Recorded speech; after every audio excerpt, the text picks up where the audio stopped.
ॐ भूर्भुवः स्वः तत्सवितुर्वरेण्यं भर्गो देवस्य धीमहि धियो यो नः प्रचोदयात् ॐ शान्ति शान्ति शान्तिः Namaskar, my dear friends. This is third video on the teachings of Ramana Maharshi in his own words. I start the video with the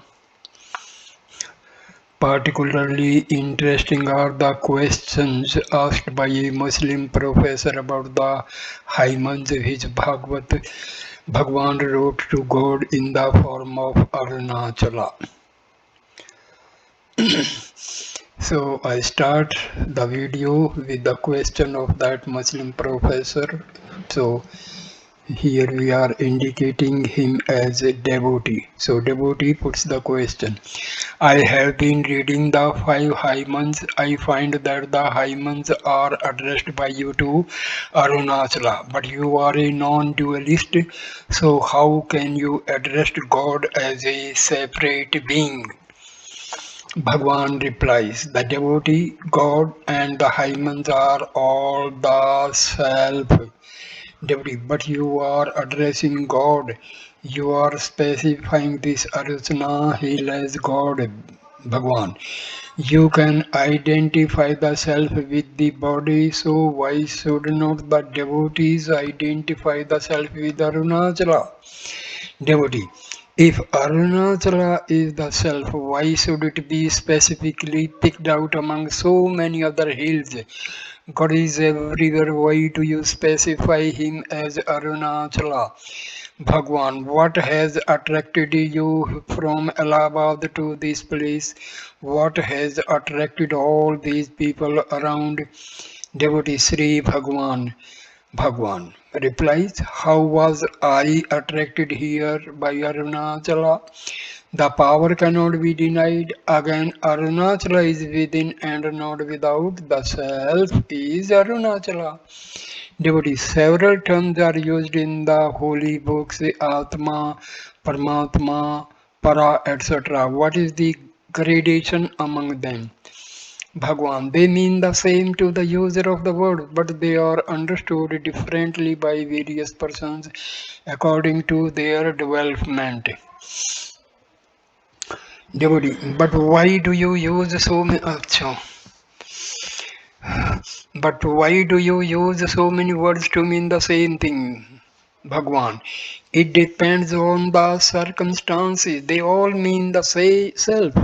Para means not relative or beyond the relative, that is to say the absolute. Bhagwan would often make remarks which the superficial critic might take to be agnostic or atheistic, just as has been done by superficial critics of the Buddha. For instance, he might say, why worry about God? We do not know whether God exists, but we know that we exist. So first concentrate on yourself, find out who you are. There was no agnosticism since Bhagwan, like the Buddha, spoke from perfect knowledge. He was simply placing himself in the position of the questioner and advising him to concentrate rather on what he knew than what he merely believed in. Sometimes he would tell people not to trouble whether there is God or whether realization implies unity with God or not, but simply to strive to realize the self, and when that was achieved, they would know. Theorizing about it would not help them. The Malayalam version of the Ulladu Narpadu 40 verses was read out by a devotee for the benefit of a visitor. After hearing it, the latter asked, what about the reference to duality during one's effort and unity at the end? Bhagwan, it refers to people who think one must begin one's spiritual striving with a dualistic idea. They say that there is God and that one must worship and meditate until time, and ultimately the individual merges into God. Others say that the individual and the supreme being always remain separate and never merge. But let us not worry now about what happens at the end. All agree that the individual exists now, so let a man discover it. That is, discover his self. There will be time enough out afterwards to find out whether the self is to merge in the supreme or is a part of it or remains separate. Let us not forestall the conclusion. Keep an open mind, dive within and find the self. The truth will dawn upon you all right, so why try to decide beforehand whether it is absolute or qualified unity or duality. There is no meaning in doing so. Your decision would have to be made by logic and intellect, but the intellect derives itself light from the self, the higher power. So, how can its reflected and partial light envisage the entire and original light? The intellect cannot attend to the self, so how can it ascertain its nature? While explaining to an American lady, Bhagwan said, the self alone is real. All else is, all else is unreal. The mind and intellect have no existence apart from you. The Bible says, be still and know that I am God. Stillness is the only thing needed to realize that I am is God. Later he added, the whole Vedanta is contained in the two biblical statements, I am that I am, and be still and know that I am God. For one who found self-inquiry too difficult, he would recommend worship and submission. Devotee, what should one think of when meditating? Bhagwan, what is meditation? It is the suspension of thoughts. You are perturbed by thoughts which rush one after another. Hold on to one thought so that others are expelled. Continuous practice gives the necessary strength of mind to engage in meditation. Meditation differs according to the degree of advancement of the seeker. If one is fit for it, one can hold directly to the thinker, and the thinker will automatically sink into his source, which is pure consciousness. If one cannot directly hold on to the thinker, one must meditate on God, and in due course, the same individual will have become sufficiently pure to hold on to the thinker and sink into the absolute being. Here, thinker means ego. So when ego and mind become pure and submerged with the Atma, so that is self-realization. In case the path of worship was chosen, he demanded absolute surrender. Devotee, God is described as manifest and unmanifest. As the former, he is said to include the world as a part of his being. If that is so, we, as part of the world, should find it easy to know him in his manifested form. Bhagwan, know yourself before you seek to know the nature of God and the world. Devotee, does knowing myself imply knowing God? Bhagwan, yes, God is within you. Devotee, then what stands in the way of my knowing myself or God? Bhagwan, your wandering mind and perverted ways.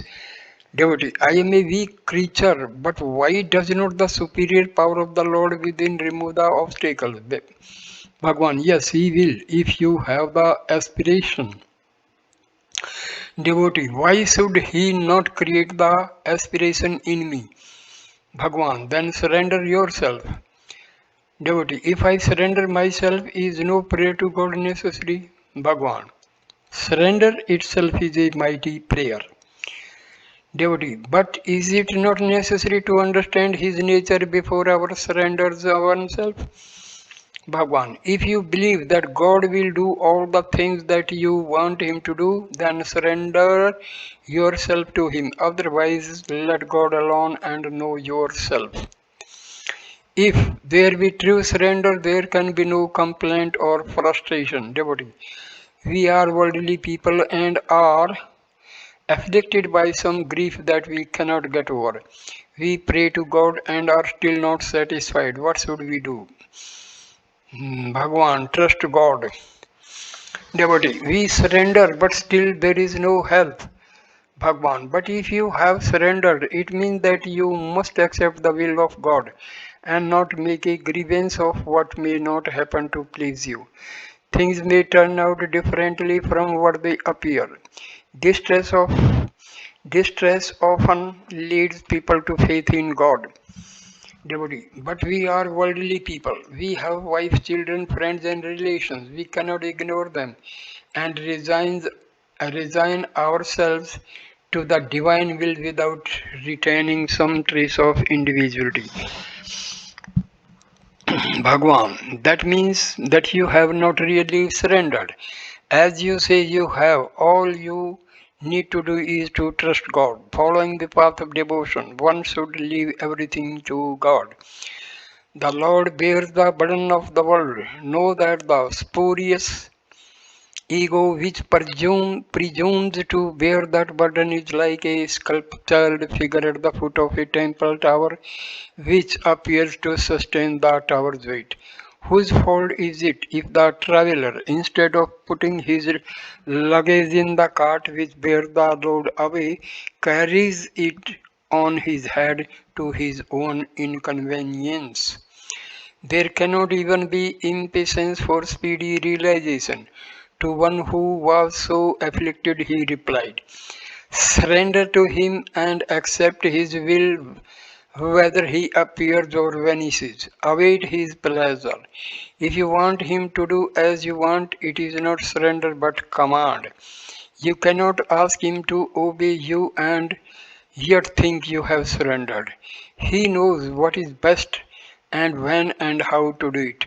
Leave everything entirely to him. The burden is his and you have no more cares. All your cares are his. That is what is meant by surrender.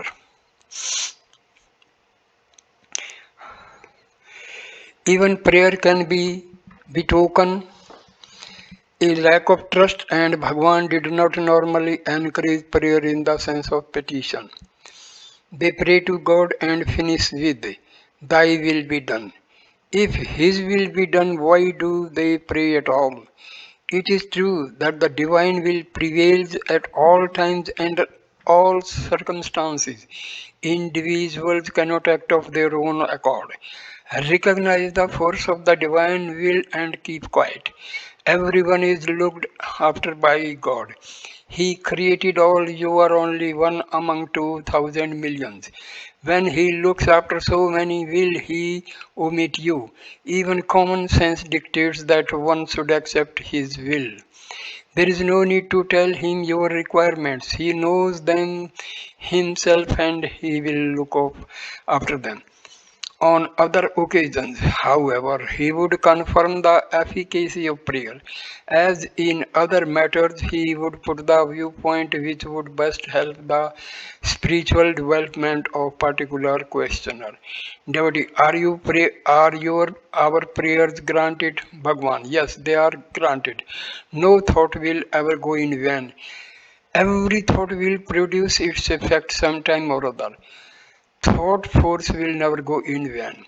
It will be seen that this hints at a doctrine far wider than personal response by an anthropomorphic God.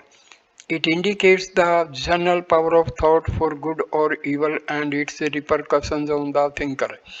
Understanding of this involves a great responsibility for thoughts no less than for actions, just as Christ indicated that look at a woman lustfully was a sin, the same as committing adultery with her.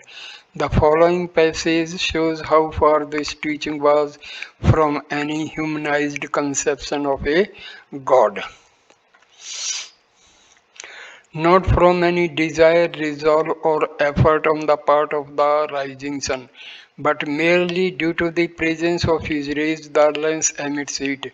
The lotus blossoms, water evaporates, and people attend to their various duties in life. In the proximity of magnet, the needle moves. Similarly, the soul or jiva, subjected to the threefold activity of creation, preservation, and destruction, which takes place merely due to the unique presence of the Supreme Lord, performs acts in accordance with its karma and subsides to rest after such activity. But the Lord Himself has no resolve, no act, or even touches even the fringe of His being. This state of immaculate aloofness can be likened to that of the sun, which is untouched by activities of life, or to that of the all pervasive ether, which is not affected by the interaction of the complex qualities of the other four elements. Religions. It should be clear from what we said in previous section that Bhagwan's teaching was not opposed to any religion. If philosophers or theologians wished to argue whether the human soul was permanently and essentially separate from the divine being, he would refuse to join issue with them but try to turn them to spiritual effort instead. As for instance, in his talk with a Jesuit priest on page 39, when they attained a realization they would know, and theoretical knowledge without realization would not help them anyway. Strictly speaking, Bhagwan not exclusively a Hindu or subject to Hindu ritual, since Hinduism recognizes that one who is established in constant conscious identity with the self is above all religions. He is the mountain peak towards which the various paths converge. Bhagwan had many followers who were not Hindus, Christians, Muslims, Parsis, and others, and none was ever recommended to change his religion. A religion involves two modes of activity, what might be called the horizontal and vertical. Horizontally, it harmonizes and controls the life of the individual and society in conformity with its faith and morality, giving opportunity and incentive for a good life leading to a good death. Vertically, it provides spiritual paths for those who strive to attain a higher state or realize the ultimate truth during this life on earth. Horizontally, religions are mutually exclusive but not really contradictory. Bhagwan was concerned rather with the vertical mode, the paths to realization, and therefore his teaching clashed with no religion. He guided those who would follow him on the most direct and central path, the quest of the self. And for this, any religion could serve as a foundation. He approved of every religion, and if some devotees came to him who followed no formal religion, he did not insist they should do so. When asked about the different religious practices, he would stress their deeper meaning and about the different religions, their basic unity. Devotee, what is yoga? Bhagwan. Yoga, union, is necessary for one who is in a state of viyoga, separation. But really, there is only one. If you realize the self, there will be no difference. Devotee, is there any efficacy in bathing in the Ganges? Bhagwan, the Ganges is within you. Bathe in this Ganges, it will not make you shiver with cold. Devotee, should we sometimes read the Bhagavad Gita? Bhagwan, always. Devotee, may we read the Bible? Bhagwan, the Bible and the Gita are the same. Devotee, the Bible teaches that man is born in sin. Bhagwan, man is sin. There is no feeling of being man in deep sleep. The body thought brings out the idea of sin. The birth of thought itself is sin. Devotee, the Bible says that the human soul may be lost. Bhagwan, the I thought is the ego and that is lost. The real I is I am that I am. The doctrine of the Trinity was explained. God the Father is equivalent to Ishvara, God the Son to the Guru, and God the Holy Ghost to the Atma.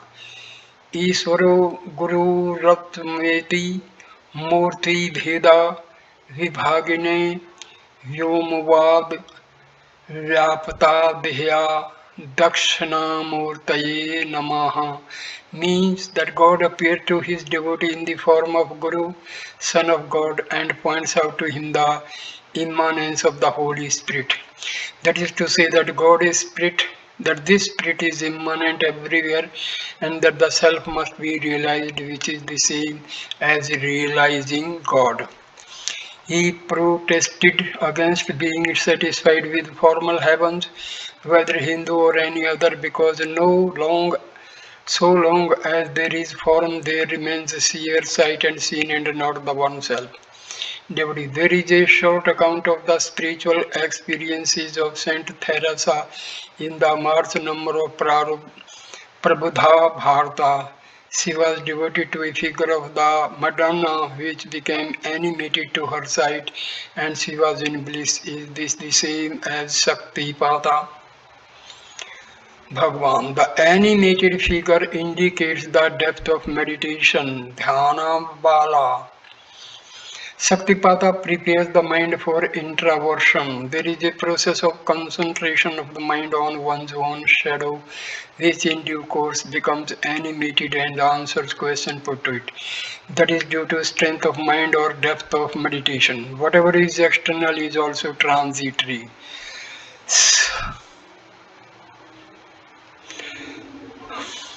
Such phenomena may produce joy for the time being, but abiding peace, shanti, does not result.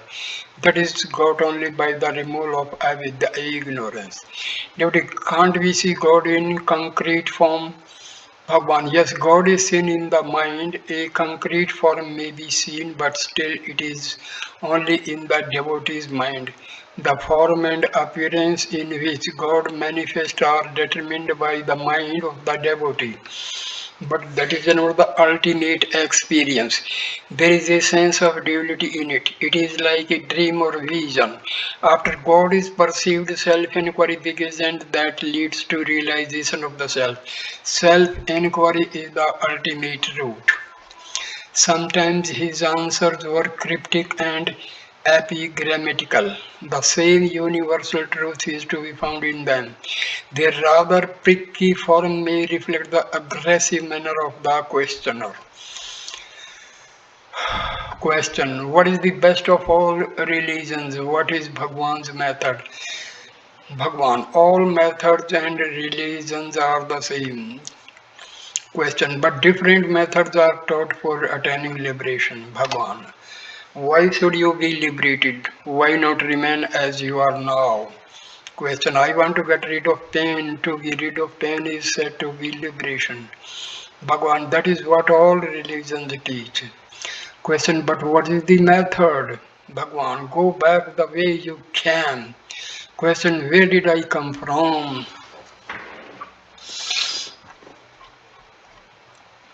Bhagwan: that is just what you have to find out. Did these questions arise when you were asleep? And yet you existed then. Were you not the same person? Question: yes, I existed in sleep. So did the mind. But the senses had merged so that I could not speak. Bhagwan: are you the individual? Are you the mind? Did the mind announce itself to you when you were asleep? Question: no. The authorities say that the individuality is different from God. Bhagwan: never mind about God. Speak for yourself. Question: what about myself? Who am I? Bhagwan: that is just what you have to find out. Then you will know everything. If you do not, it will be time enough to ask them. Question: when I wake, I see the world and I am not changed at all. Bhagwan: but you do not know this when asleep, and yet you exist in both states. Who has changed now? Is it your nature to change or to remain unchanging? Question: what is the proof? Bhagwan: does one require proof of one's own being? Only remain aware of yourself and all else will be known. Question: why then do the dualists and non-dualists quarrel among themselves? Bhagwan, if each would attend to his own business of seeking realization, there would be no quarrel. Spiritual experience may be differently expressed because some form must be given to the formless in order to express them at all, but essentially they are the same. Devotee. Is the experience of the higher state the same to all, or is there any difference? Bhagwan, the highest state is the same and the experience is the same. Bhagwan, but I find some devotee, but I find some difference in the interpretation given of the highest truth. Bhagwan, the interpretations are made with the mind. The minds are different, so the interpretations also differ. Devotee, I mean to say that the seers express themselves differently. Bhagwan, their modes of expression may differ according to the nature of the seekers for whose guidance they are intended. Devotee, one speaks in terms of Christianity, another of Islam, a third of Buddhism, etc. Is that due to their upbringing? Bhagwan, whatever may be their upbringing, their experience is the same. Only the modes of expression differ according to circumstances. So also with the different paths or schools within a religion. Devotee, different teachers have set up different schools and proclaimed different truths and so confused people. Why? Bhagwan, they have all taught the same truth but from different standpoints. Such differences were necessary to meet the needs of different minds, differently constituted, but they all reveal the same truth. Devotee, since they have recommended different paths, which is one to follow? Bhagwan, you speak of paths as if you were somewhere and the self somewhere else and you had to go and attain it. But in fact, the self is here and now and you are it always. It is like being here and asking people the way to Ramanasramam and then complaining that each one shows a different path and asking which to follow. While confirming the various religions, Bhagwan at the same time urged people to get beyond them to the oneself. Paul Brunton, author of A Search in Secret India, asked him about the various doctrines of heaven and hell. Devotee, why do religions speak of gods, heavens, hells, etc.? Bhagwan, only to make people realize that they are on a par with this world and that the self alone is real. The religions are according to the viewpoint of the seeker. Take the Bhagavad Gita for instance. When Arjuna said that he would not fight against his own relations and elders in order to kill them and gain the kingdom, Sri Krishna said, not that these you or I were not before, are not now, nor will be hereafter. None was born, none has died, nor will it be so hereafter, and so on. Later he developed the theme and declared that he had given the same instruction to the son through him to Iskvaku, etc. Arjuna raised the doubt, how can that be? You were born a few years ago, they lived ages ago. Then Sri Krishna understanding Arjuna's standpoint said, yes, there have been many incarnations of myself and yourself. I know them all, but you do not know. Such statements appear contradictory, but still both are right according to the point of view of the questioner. Christ also declared, before Abraham was, I am. Devotee, what is the purpose of such descriptions in religion?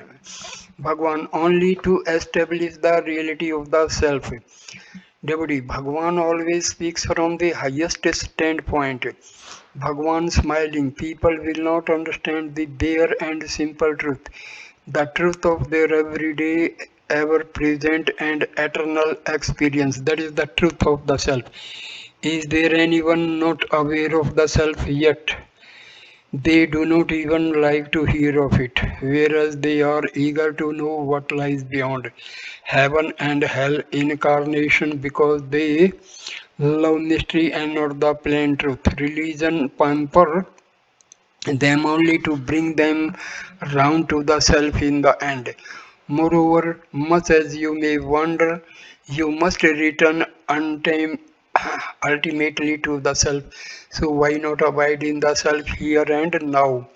A passage was quoted above in which the questioner was recommended to read the Gita or the Bible constantly, and yet on other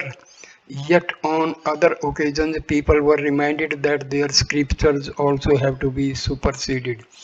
All these scriptures are meant only to make a man retrace his path to his original source.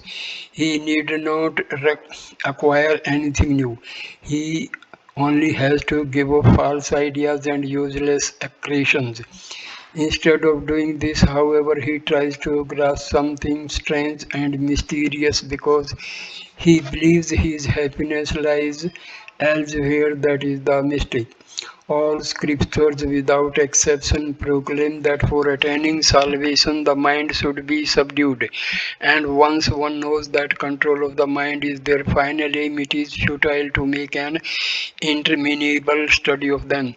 What is required for such control is actually inquiry into oneself by self interrogation. Who am I? How can this inquiry in quest of the self be made by means of a studying of the scriptures? One should realize the self by the eye of wisdom. Does Rama need a mirror to recognize himself as Rama? That to which I refer is within the five seas, whereas the scriptures are outside them. Therefore, it is futile to seek by means of the study of the scriptures the self that has to be realized by summarily rejecting even the five seas.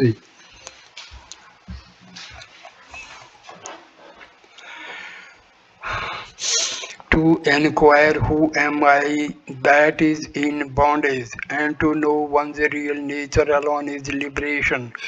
To keep the mind constantly turned within and to avoid the sin, the self is alone Atman Vichara, self inquiry. Whereas dhyana, meditation, consists in fervent contemplation of the self as Satya Chitananda, being consciousness bliss. Indeed, at some time one will have to forget everything that has been learnt. The realized man stands forth as that to which all the attributes enumerated by the scriptures refer. To him, therefore, these sacred texts are of no use whatsoever. Whatever.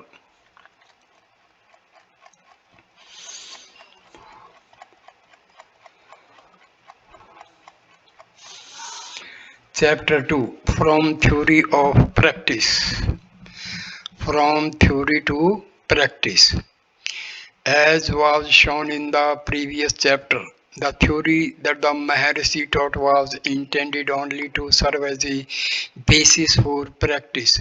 However, the demand for practice brought in another branch of theory, that of free will or predestination, since people were not lacking who asked why they should make any effort if everything was predestined, or if all men returned to their source in any case.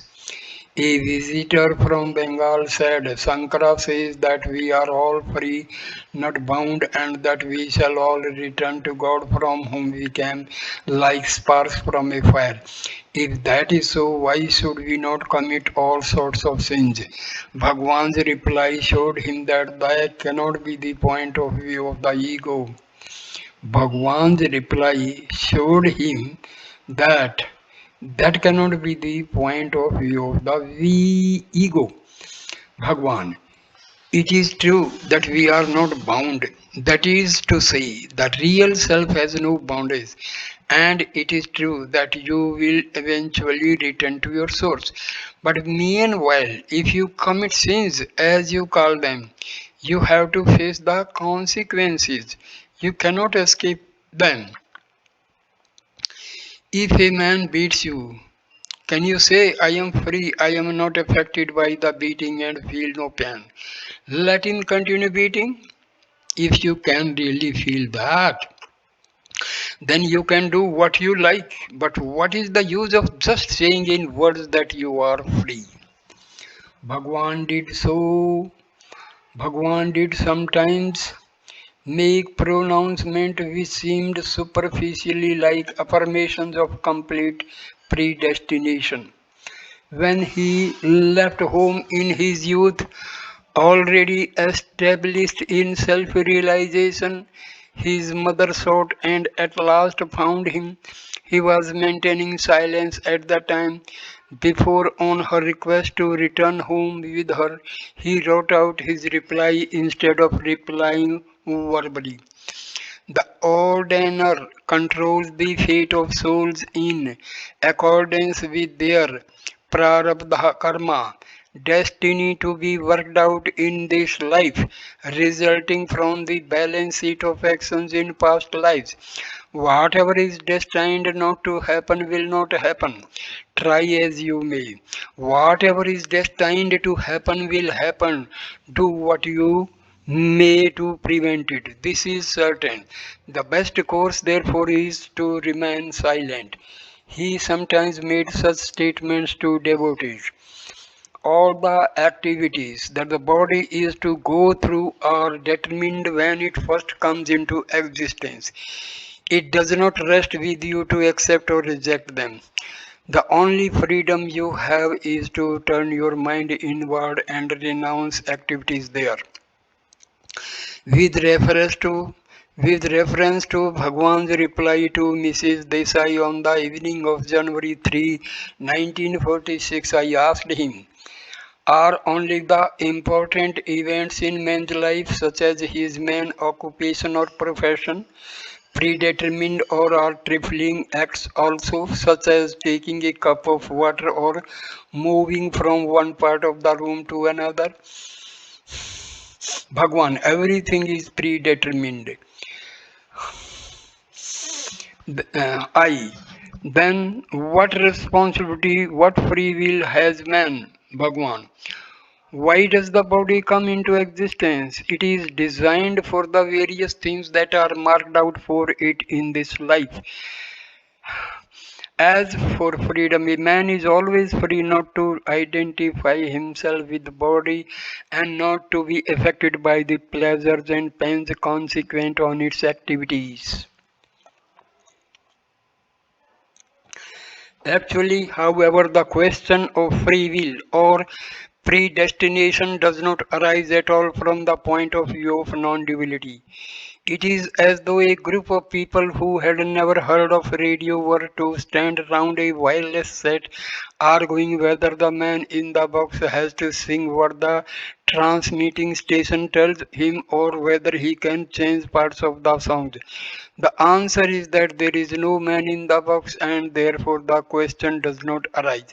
Similarly, the answer to the question of whether the ego has free will or not is that there is no ego and therefore the question does not arise.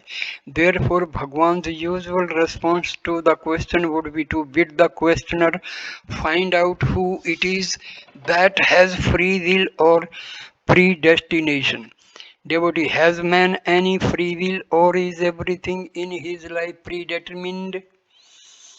The same question as above, but the answer differs according to the needs of the questioner.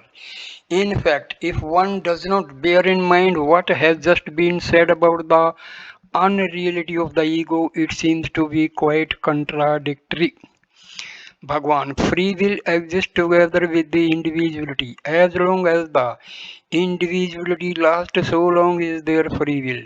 All the scriptures are based on this fact and advice directing the free will in the right channel. Is this really a contradiction of the reply given earlier? No, because according to Bhagwan's teaching, individuality has only an illusory existence. So long as one imagines that one has a separate individuality, so long does one also imagine its free will. The two exist together inevitably. The problem of predestination and free will has always plagued philosophers and theologians and will always continue to do so. Because it is insoluble on the plane of duality, that is on the position of one being who is the creator and a lot of other separate beings who are created. If they have free will, then he is not omnipotent and omniscient. He does not know what will happen because it depends on what they decide, and he cannot control all happenings because they have the power to change change them. On the other hand, if he is omniscient and omnipotent, he has foreknowledge of all that will happen and controls everything, and therefore they can have no power of decision. That is to say, no free will. But on the level of Advaita or non duality, the problem fades out and ceases to exist. In truth, the ego has no free will because there is no ego. But on the level of apparent reality, the ego consists of free will. It is the illusion of free will that creates the illusion of the ego. That is what Bhagwan meant by saying that as long as the individuality lasts, so long is there free will. The next sentence in his answer turns the question away from theory to practice. Find out who it is who has free will or predestination and abide in that state. Then both are transcended. That is the only purpose in discussing these questions. To whom do such questions present themselves? Discover that and be at peace. The only path of karma, action, bhakti, devotion, yoga, and jnana, knowledge, is to inquire who it is who has the karma, vibhakti, lack of devotion, viyoga, separation, and ajnana, ignorance. Through this investigation, the ego disappears and the state of abidance in the self, in which none of these negative qualities ever existed, remains as the truth. As long as a man is the doer, he also reaps the fruits of his deeds. But as soon as he realizes the self through inquiry as to who the doer is, his sense of being the doer falls away. And the triple karma, destiny, is ended. This is the state of eternal liberation. Bhagwan said, we are all really Sat Chit Ananda, being knowledge bliss, but we imagine that we are bound by destiny and have all this suffering. I asked him why we imagine this, why this state of ignorance, ajnana, comes over us. Bhagwan said, ask yourself to whom this ignorance has come, and you will discover that it never came to you and that you always have been Sat Chit Ananda. One goes through all sorts of austerities to become what one already is. All effort is simply to get rid of the mistaken impression that one is limited and bound by the woes of samsara, this life. Devotee, is there predestination? And if what is destined to happen will happen, is there any use in praying or effort, or should we just remain idle? This is a concise form of the question which Bhagwan was so often asked, and the reply is typical in that it does not expound theory but prescribe what to do. Bhagwan, there are only two ways in which to conquer destiny or be independent of it. One is to inquire who undergoes this destiny and discover that only the ego is bound by it and not the self, and that the ego is non-existent.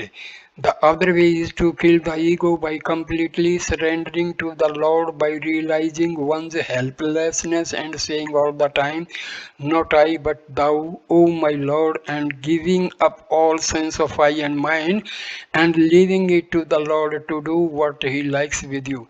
Surrender can never be regarded as complete so long as the devotee wants this or that from the Lord. True surrender is love of God for the sake of love and for nothing else, not even for the sake of salvation. In other words, complete effacement of the ego is necessary to conquer destiny, whether you achieve this effacement through self-inquiry or through self or through bhakti marga. This mode of reply is common to spiritual teachers. I remember once reading the life of a Sufi saint Abu Said by Professor Nicholson, in which the learned author concluded that he seemed to have taught predestination in theory but free will in practice. Puzzling as it may be for the philosopher, this is the attitude of all spiritual teachers, just as Christ affirmed that not even a sparrow can fall without the will of God, and that the very hairs on one's head are numbered, just as the Quran affirms that all knowledge and power are with God, and that He leads aright whom He will and leads astray whom He will. And yet, both Christ and the Quran exhort men to right effort and condemn sin. Bhagwan was quite categorical that effort is necessary. In actual life, everyone realizes this. Whatever theoretical view he may hold, a man makes the physical effort of putting the food in his mouth and eating, and he does not say, "What is the use of eating if I am predestined to die of starvation?" He makes the mental effort of earning the money to buy food to eat. Why should he then apply a different logic when it comes to spiritual effort?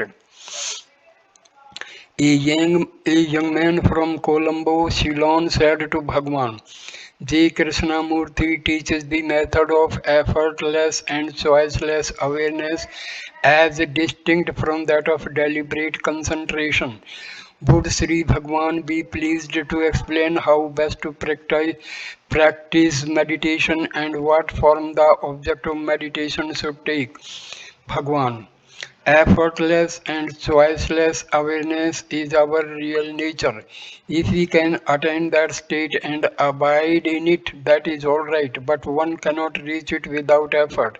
The effort of deliberate meditation, all the age old vasanas, inherent tendencies turn the mind outwards to external objects. All such thoughts have to be given up and the mind turned inwards, and that for most people requires effort. Of course, every teacher and every book tells the aspirant to keep quiet, but it is not easy to do so. That's why all this effort is necessary. Even if we find somebody who has achieved this supreme state of stillness, you may take it that the necessary effort had already been made in a previous life. So, effortless and choiceless awareness is attained only after deliberate meditation. That meditation can take whatever form most appeals to you. See what helps you to keep out all other thoughts and adopt that for your meditation. In this connection, Bhagwan quoted some verses from the great Tamil poet and saint Payumannavar, the gist of which is as follows. Bliss will ensure if you keep still, but however much you tell your mind this truth, it will not keep still. It is the mind that tells the mind to be still in order for it to attain bliss, but it will not do it. Though all the scriptures have said it, and though we hear it daily from the great ones and even from our Guru, we are never quiet but stay into the world of Maya, illusion, and sense objects. That's why conscious, deliberate effort is needed to attain that effortless state of stillness. Indeed, until the supreme effortless state is attained, it is impossible for a man not to make effort. His own nature compels him to, just as Sri Krishna in the Bhagavad Gita told Arjuna that his own nature would compel him to fight. Devotee, I want to be further enlightened. Should I try to make no effort at all? Bhagwan, now it is impossible for you to be without effort. When you go deeper, it is impossible for you to make effort. Devotee, what is the difference between meditation and samadhi or absorption in the self? Bhagwan, meditation is initiated and sustained by a conscious effort of the mind. When such effort entirely subsides, it is called samadhi. Bhagwan, if you can keep still without engaging in any other pursuits, well and good. But if that cannot be done, what is the use of remaining inactive only with regard to realization? So long as you are obliged to be active, do not give up the attempt to realize the self. Meditation is a fight. As soon as you begin meditation, other thoughts will crowd together, gather force, and try to overwhelm the single thought to which you try to hold. This thought must gradually gain strength by repeated practice. When it has grown strong, the other thoughts will be put to flight. This is the battle always going on in meditation. So long as the ego last effort is necessary. When the ego ceases to exist, actions become spontaneous. No one succeeds without effort. Mind control is not your birthright. The few who succeed owe their success to their perseverance. Sometimes glimpses of realization are attained before it becomes permanent, and in such cases, effort still continues to be necessary. Effort is necessary up to the state of realization. Even then, the self should spontaneously become evident. Otherwise, happiness will not be complete. Up to that state of spontaneity, there must be effort in some form or another. Sometimes the right effort is referred to as the duty. Devotee, why should I try to get realization? I shall emerge from this state of illusion just as I wake up from the dream. We do not make any effort to get out of the dream when we are asleep. Bhagwan.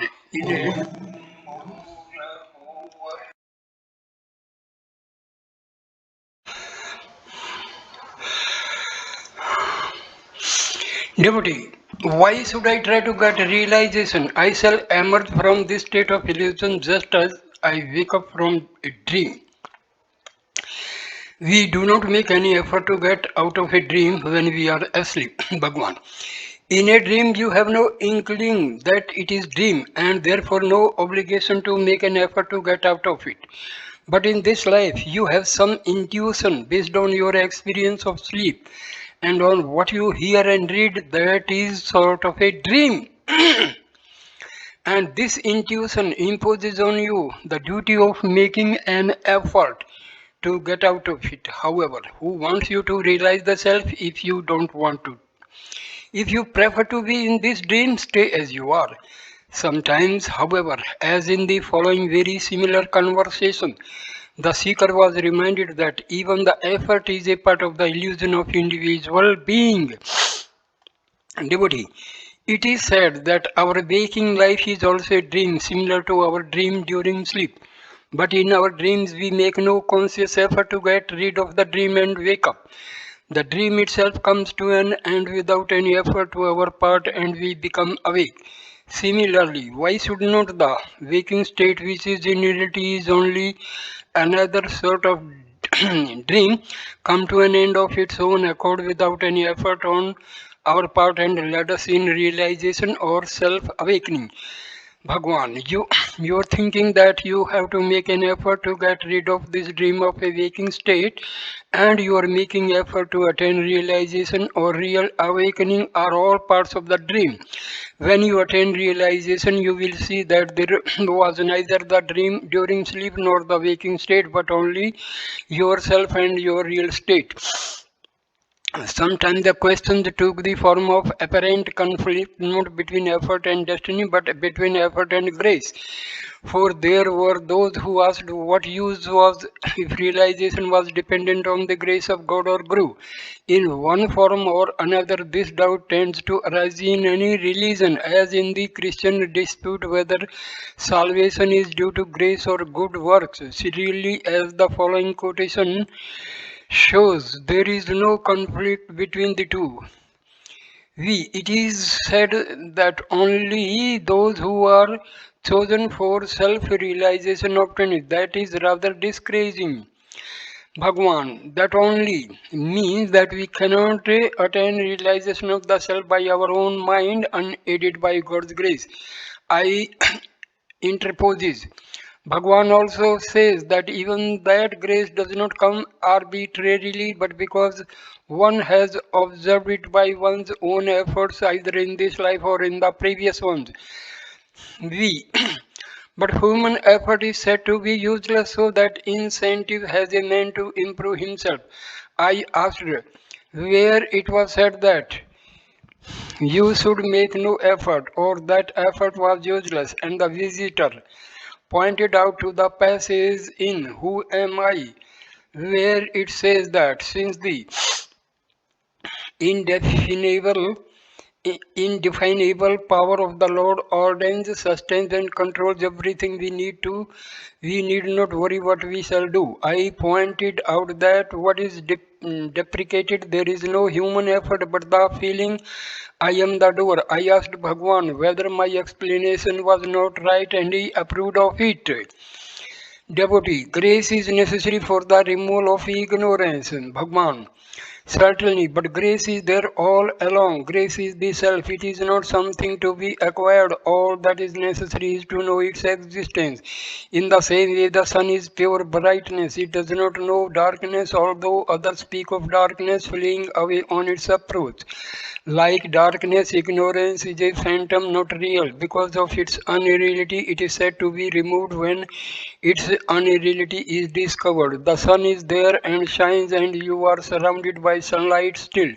If you would know the sun, you must turn your eyes in the direction and look at it. Similarly, grace is only to be found by effort, although it is here and now. Devotee, by the desire to surrender, increasing grace is experienced, I hope. Bhagwan, surrender once and for all and done with the desire. So long as the sense of being the doer remains, desire does also. Therefore, the ego remains, but once this goes, the shines forth in its purity. The sense of being the doer is the boundary, not the actions themselves. Be still and know that I am God. Here, stillness is total surrender without a vestige of individuality. Stillness will prevail and there will be no agitation of the mind. Agitation of mind is the cause of desire of the sense of being the doer of personality. If that is stopped, there is quiet in this sense. Knowing means being. It is not relative knowledge involving the triads of knower, knowledge, and known. Nobody, but one may not be quite sure of God's grace. Bhagwan. If the unripe mind does not feel God's grace, it does not mean that this is absent, for that would imply that God is at times not gracious. That is to say, cease to be God. Devotee, is that the same as the saying of Christ, according to the thy faith be it done unto there. Bhagwan, quite so. Devotee, the Upanishads say, I am told that that he alone knows the Atma whom the Atma chooses. Why should the Atma choose at all? If it chooses, why some particular person? Bhagwan, when the sun rises, some birds blossom, not all. Do you blame the sun for that? Nor can the bud blossom of itself. It requires the sunlight to enable it to do so. Devotee, may we not say the help of Atma is needed because it is the Atma that drew over itself and the will of Maya. Bhagwan, you may say so. Devotee, if the Atma has drawn the veil over itself, should it not itself remove the veil? Bhagwan, it will, but who complains of being veiled? Ask yourself that. Devotee, why should I let the Atma itself remove the veil? Bhagwan, if the Atma complains about the veil, then the Atma will remove it. Devotee, if the Supreme Being is omnipresent as he is said to be, his realization ought to be an easy thing. The scriptures, however, declare that without his grace the Lord cannot even be worshipped, much less realized. So then how can the individual by his own effort realize the self or the Supreme Being except through his grace? Bhagwan, there was never a time when the Supreme Being was unknown or unrealized because he is one and identical with the Self. His grace or anugraha is the same as the conscious immediacy of his divine presence. Prashanta, in other words, enlightenment or revelation. One's ignorance of this self-revealing immediacy of divine grace is no proof to the contrary. If the owl does not see the sun that illumines the whole world, is that the fault of the sun? Is it not due to the defectiveness of the bird's sight? Similarly, if the ignorant man is unaware of the ever luminous Atma or self, can that be attributed to the nature of the Atma itself? Is it not the result of his own ignorance? The Supreme Lord is eternal grace, therefore there is really no such individual act as bestowing grace. And being ever present, the manifestation of grace is not confined to any particular period or occasion. Turning to God and desiring His grace is itself grace. Devotee, doubts keep arising. That's why I ask how it is to be done. Bhagwan, a doubt arises and it is cleared. Another arises and that is cleared, only to make way for another, and so it goes on. So there is no possibility of cleaning away all doubts. Find out instead to whom the doubts come. Go to their source and stay there. Then they cease to arise. That's how doubts are to be cleared away. Devotee, only grace can help me do it. Bhagwan, grace is not something outside you. In fact, your very desire of grace is due to grace that is already working in you. Grace is represented alike as the grace of God or Guru. Devotee, is not success dependent on the grace of the Guru? Bhagwan, yes, but it is not your practice itself due to such grace. Its fruits spring from it automatically.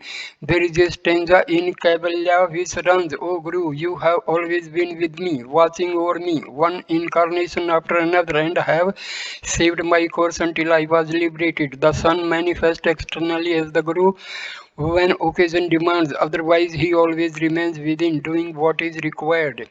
Visitor, in actual practice I find I cannot succeed in my efforts unless Bhagwan's grace descends on me. Bhagwan, the Guru's grace is always there. You imagine it to be something somewhere high up in the sky that has to descend, but really it is inside you, in your heart, and the moment you affect the subsidence or merging of the mind into source, by whatever method the grace rushes forth, sprouting as from a spring within. So I end this video here. The next video number 5 will start chapter 3, life in the world. Thanks a lot, my dear friends. Please like, comment and share the video. Thanks a lot, and subscribe the channel. Thanks, my dear friends.